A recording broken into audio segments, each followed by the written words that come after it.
Hello students. आज class 6 में chapter number 7 exercise 7.4 की बात कर रहे हैं। 7.4 में basically like fractions unlike fractions की बात की गई है और किन्हीं भी दो फ्रैक्शंस को कैसे कंपेयर कर सकते हैं। कंपेयर करने का मतलब कौन सा फ्रैक्शन बड़ा है कौन सा फ्रैक्शन छोटा है, ये कैसे हम लोग फाइंड करते हैं, इससे रिलेटेड बात की गई है। सबसे पहले तो आप समझ लीजिए कि लाइक फ्रैक्शन क्या है। लाइक फ्रैक्शन वो फ्रैक्शंस होते हैं जिनका डिनोमिनेटर सेम होता है। जैसे ये है 2/5, 7/5, 8/5, 10/5। ये क्या है? Like fraction. इसमें क्या है? सभी का डिनोमिनेटर 5 है। अनलाइक फ्रैक्शन क्या होते हैं? जैसे पहला दिया है 2/5, दूसरा है 8/3, अगला है 5/6 मान लीजिए कर दिया गया। तो ये सब क्या है? ये अनलाइक फ्रैक्शन है क्योंकि इनका जो डिनोमिनेटर है वो सेम नहीं है। तो सबसे पहले तो आप समझ लीजिए कि लाइक फ्रैक्शन और अनलाइक फ्रैक्शन में ये डिफरेंस होता है। मेन डिफरेंस ये है। मेन क्या मतलब? ये डिफरेंस ही है। उसके बाद अब हम अगर कंपेयर करना चाहते हैं, कोई भी दो फ्रैक्शन है और हम ये जानना चाहते हैं कि कौन सा फ्रैक्शन बड़ा है कौन सा फ्रैक्शन छोटा है, तो लाइक फ्रैक्शन को कंपेयर करना बहुत आसान है। जैसे हमने यहां पर लिखा 2/5 और यहां लिख दिया हमने 3/5।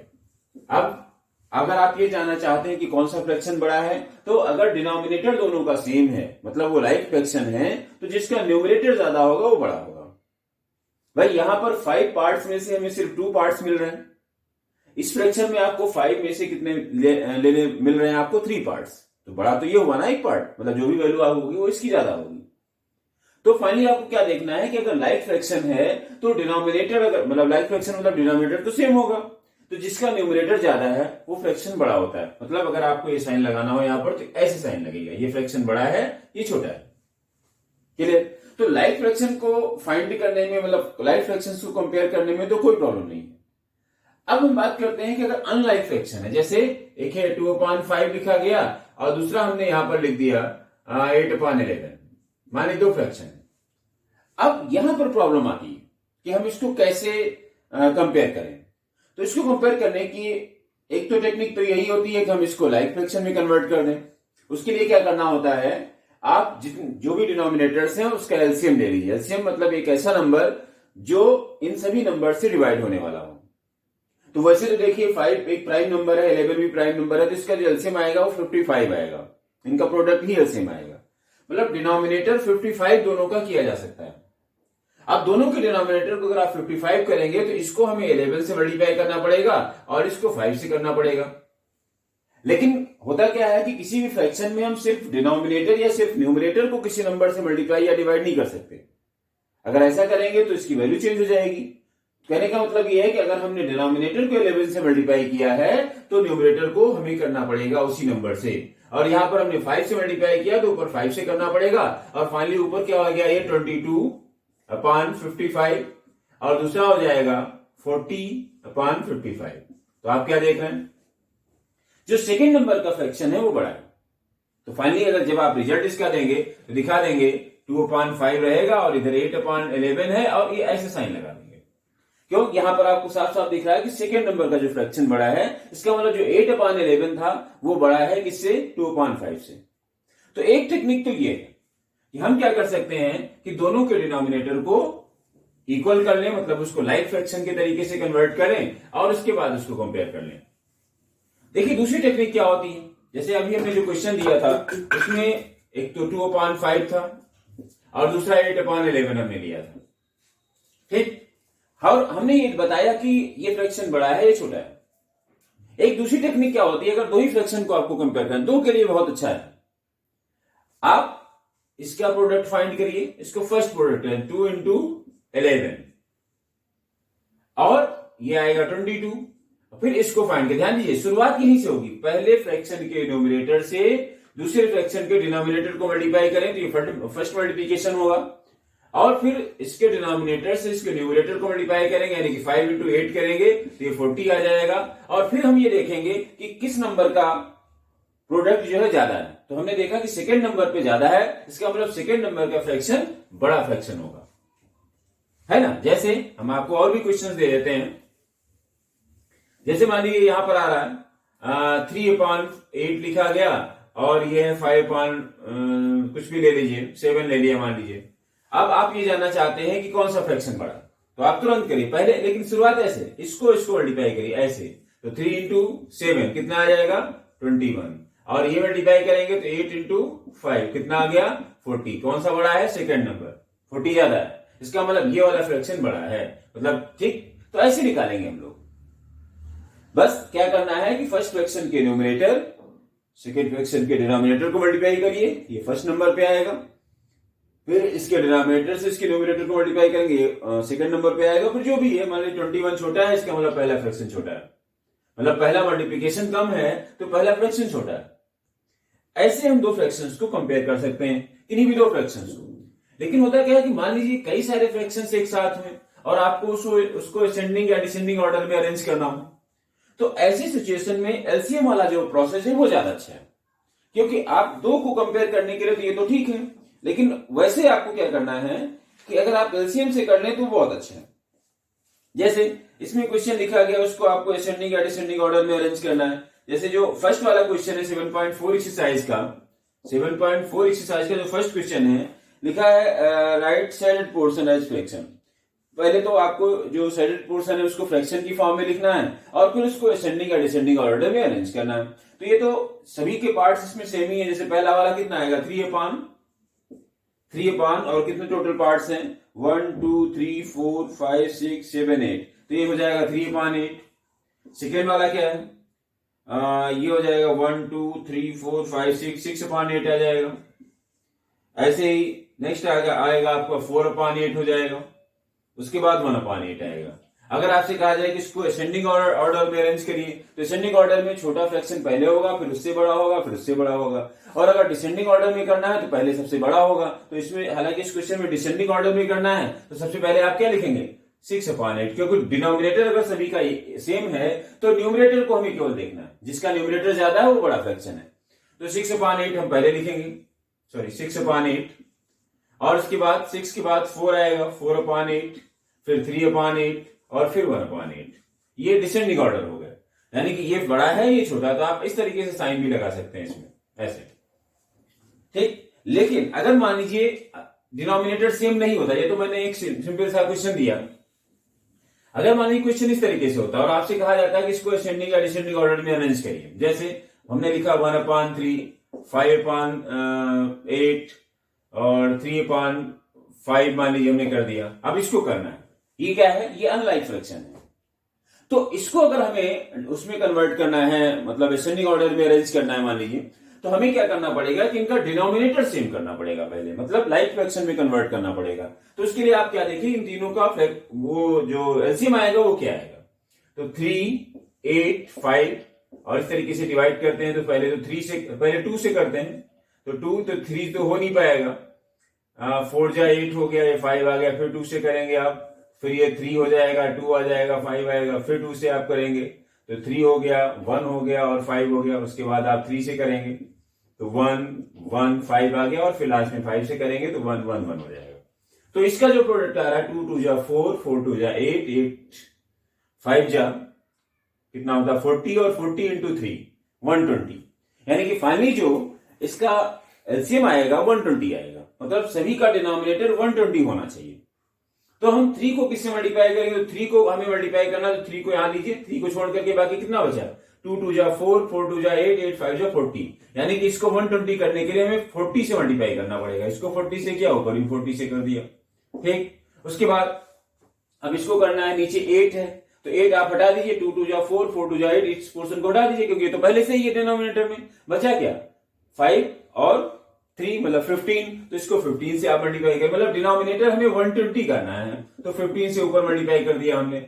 अब इसको किससे करेंगे, इसमें 5 को हटा देना है, तो 2 2 जा 4, 4 2 जा 8, 8 6 जा 24, 5 तो पहले से ही है, तो 24 से आपको मल्टीप्लाई करना पड़ेगा, ठीक। तो क्या आ गया देखिए 40/120, कॉमा 15 5 जा 75/120, और ये हो जाएगा 3 से मल्टीप्लाई करेंगे कितना आएगा, 3 4 जा 12 और 3 2 जा 6, मतलब 72/120। अब आप कंपेयर कर लीजिए, सबसे बड़ा फ्रैक्शन कौन सा है ये, और हमें चूंकि असेंडिंग ऑर्डर में अरेंज करना है, तो सबसे पहले हम क्या लिखेंगे 40 अपॉन 120 पहला हो गया। फिर सेकंड नंबर पे आएगा 72 अपॉन 120 और फिर आएगा 75 अपॉन 120। अब इसकी एक्चुअल फॉर्म लिख दीजिए। 40 अपॉन 120 एक्चुअल में क्या था 1/3, तो यहां पर हम 1/3 कर देते हैं, या यही सिंप्लीफाई आप कर सकते हैं। 72 अपॉन 120, 72 अपॉन 120 यहां एक्चुअल में वो 3/5 था, तो यहां पर हमने 3/5 कर दिया और फिर लास्ट में ये 8/5, 5/8 था। तो इस तरीके से हमने यहां पर इसको असेंडिंग ऑर्डर में लिखा, क्योंकि ये नंबर छोटा है तो ऐसे आप लिखते चले आए, ये साइन बना दीजिए। तो दो फ्रैक्शंस को कंपेयर करने की मैंने आपको टेक्निक बताई। इस तरीके से आप दो फ्रैक्शंस को बहुत आसानी से कंपेयर कर सकते हैं, क्योंकि इस पूरी एक्सरसाइज में इसी टाइप के सारे क्वेश्चन आएंगे। मैं एक एक क्वेश्चन नहीं बता रहा हूं, पूरी एक्सरसाइज के बारे में एक साथ बता रहा हूं कि आपको एक्चुअल में पूरी एक्सरसाइज में करना क्या है। मेन पार्ट आपका वही है कि आपको दो फ्रैक्शंस को कंपेयर करना है। देखिए फर्स्ट ऐसे ही, देखिए सेकेंड, थर्ड, इन सभी में आपको कंपेयर करना है। फोर्थ क्वेश्चन में भी देखिए जो नंबर लाइन है वो बनी हुई है और आपको उसको कंपेयर करना है। तो उसमें आप देखिए भाई नंबर लाइन पे जो राइट हैंड साइड में है वो बड़ा नंबर होगा या बड़ा फ्रैक्शन होगा, और जो लेफ्ट में होगा वो छोटा फ्रैक्शन होगा। तो आप किसी को भी कंपेयर कर सकते हैं, किसी में भी कंपेयर कर सकते हैं। मतलब अगर डिनोमिनेटर सेम नहीं भी है तो भी आपको ये देखना है कि नंबर लाइन पे एक्चुअल में वो नंबर है कहां पर या वो फ्रैक्शन है कहां पर, ये देखना पड़ेगा आपको। ऐसे ही ये सभी क्वेश्चंस लगभग वही है, कंपेयर ही आपको करना है। देखिए फिफ्थ क्वेश्चन में भी आपको कंपेयर करना, लिखा 1/2 और 1/5, जैसे लिखा 1/2 और 1/5। अब आप कंपेयर करना चाहते हैं कौन सा बड़ा है, सबसे अच्छा तरीका आप इसको दो नंबर के लिए, दो फ्रैक्शंस के लिए बहुत अच्छा तरीका है, बहुत अच्छी टेक्निक है कि आप इसको इस तरीके डायरेक्टली कर लीजिए, कुछ नहीं करना। 1 into 5 कितना हो गया 5, और फिर 2 into 1 2 आ जाएगा। तो कौन सा बड़ा है, देखिए ये 5 आएगा, ये 2 आएगा, तो जो पहला मल्टीप्लीकेशन वो ज्यादा है, तो इसका मतलब पहला फ्रैक्शन बड़ा है, दूसरा छोटा है। तो आप डायरेक्टली ऐसे साइन लगा देंगे इसमें। तो दो फ्रैक्शंस को बहुत ही आसानी से आप कंपेयर कर सकते हैं, और बाकी के लिए आपको एलसीएम मेथड यूज करना पड़ेगा। और इसमें क्या है, इक्विवेलेंट फ्रैक्शंस की बात की गई। तो इक्विवेलेंट फ्रैक्शंस में तो बस सिंपल होता है कि आप ऊपर जो भी नंबर हो उसकी टेबल लिखते चले जाइए, और जितने भी फ्रैक्शंस आपको बताने हैं उसके इक्विवेलेंट। इक्विवेलेंट का मतलब अगर सिंप्लीफाई आप कर दें तो वही नंबर मिले। जैसे 2/, एक क्वेश्चन दिया गया है 2/12 लिखा गया, अब इसका इक्विवेलेंट आपको लिखना है, तो आप क्या लिखें, जैसे हमने लिखा 2 3 जा 6, तो 12 3 जा 36, ऐसे हो जाएगा। तो यहां पर क्या है, ऐसे इस तरीके से अरेंज कर सकते हैं, ये इक्विवेलेंट है। अगर आप इसको सिंप्लीफाई करेंगे तो 1/6 आएगा, और इसको सिंप्लीफाई करेंगे तो ये भी 1/6 ही आएगा। ये इक्विवेलेंट फ्रैक्शंस होते हैं। तो ये सब करेंगे आप इस टाइप से क्वेश्चन। क्वेश्चन नंबर 7 लिखा इज 7/9 इक्वल टू 4/5, नहीं 5/9। अब क्वेश्चन कह रहा है कि क्या 5/9 4/5 के इक्वल है। तो इसके लिए क्या करना है भाई, बहुत आसान है, बस आप इसको मल्टीप्लाई करिए, कितना आ गया 25, इसका मल्टीप्लिकेशन कितना हो गया 36। आप देख रहे हैं कि इसका प्रोडक्ट और इसके प्रोडक्ट में अगर डिफरेंस है तो ये कभी भी दोनों फ्रैक्शन इक्वल नहीं हो सकते। क्योंकि यहां पर ये बता रहा है कि जो सेकंड नंबर का फ्रैक्शन है वो बड़ा है, तो दोनों इक्वल कैसे हो सकते हैं। तो कंपेयर, यहां पर भी आपको दो फ्रैक्शंस को कंपेयर ही करना है। आप बस फर्स्ट फ्रैक्शन के न्यूमरेटर और दूसरे फ्रैक्शन के डिनोमिनेटर को मल्टीप्लाई करिए, और मतलब इस तरीके से क्रॉस मल्टीप्लिकेशन टाइप का होगा, है ना, तो वो कर लीजिए। और अगर दोनों प्रोडक्ट सेम आ रहे हैं, दोनों का मल्टीप्लिकेशन सेम आ रहा है, तो दोनों फ्रैक्शन सेम होंगे, या फिर जिसका ज्यादा मल्टीप्लिकेशन होगा, मतलब जो प्रोडक्ट जिसका ज्यादा होगा वो फ्रैक्शन बड़ा होगा। तो इस तरीके से इसको कंपेयर करेंगे। और बस ऐसे ही क्वेश्चन है। एक क्वेश्चन नंबर 8 है जिसमें लिखा है इला reads 25 page of a book containing 100 pages. अब एक कोई बुक है जिसमें 100 पेज हैं, और इला कितने रीड कर रही है, इला रीड 25 पेजेस। ठीक, समझ रहे हैं, Ila reads 25 pages equal to 25 pages. ठीक, और दूसरा क्या है, ललिता रीड्स कितने, क्वेश्चन कह रहे हैं ललिता कितने रीड कर रही, 2/5 ऑफ द सेम बुक, उसी बुक के 2/5, मतलब 100 पेज थे टोटल, तो उसका 2/5, तो यहां लिखेंगे 2/5 ऑफ 100, कितना हो जाएगा 2/5 ऑफ को इनटू में कन्वर्ट कर देते हैं, ये 100 हो गया। फिर 5 से इसको डिवाइड करेंगे, 5 2 जा 10 और ये 20, फाइनली कितना आ रहा है 40 पेजेस। ठीक, तो आप क्या देख रहे हैं कि इला 25 पेज रीड करती है और ललिता जो है वो 40 पेज रीड करती है। अब क्वेश्चन कह रहा है हु रीड लेस, कौन कम रीड कर रहा है? इला, तो इला रीड, है ना, इला रीड लेस, है ना, लेस। और अगर कितना कम है तो बाई जो भी डिफरेंस इसका आ रहा है वो लिख देंगे बाई 15 पेजेस। ठीक, तो इस तरीके से ये क्वेश्चंस किए जाने हैं। चित्रकूट एक्सरसाइज में मेन पार्ट आपका कंपेयर करना है और बाकी एक दो क्वेश्चंस इसमें लास्ट में दिए गए हैं, आप उनको इस तरीके से कंपेयर कर लेंगे। तो ये है 7.4 एक्सरसाइज। 7.5 एक्सरसाइज और उसके आगे के क्वेश्चन जिसमें बेसिकली जो फ्रैक्शंस हैं उनके एडिशन सब्ट्रैक्शन की बात की गई है। तो हम लोग नेक्स्ट लेक्चर में बताते हैं 7.5 एक्सरसाइज के बारे में, और वो शायद इस चैप्टर की लास्ट एक्सरसाइज नहीं, लास्ट नहीं है, लेकिन जो लास्ट की 2 एक्सरसाइजेस हमारे पास हैं 7.5 और 7.6, इन दोनों एक्सरसाइजेज में बेसिकली एडिशन और सब्ट्रैक्शन की बात की गई है। तो जो नेक्स्ट लेक्चर हमारा होगा वो 7.5 और 7.6 दोनों का कंबाइंड लेक्चर होगा। मतलब मैं दोनों एक्सरसाइजेस को एक साथ एक्सप्लेन करूंगा। मैं बताऊंगा कि कैसे दो फ्रैक्शंस को हम ऐड कर सकते हैं, कैसे सब्ट्रैक्ट कर सकते हैं, अगर वो लाइक हैं तो या अनलाइक हैं तो कैसे कर सकते हैं। इन सभी बातों के बारे में हम आपको बताएंगे। तो मिलते हैं नेक्स्ट लेक्चर में एक्सरसाइज नंबर 7.5 और 7.6 के साथ। Okay, thank you.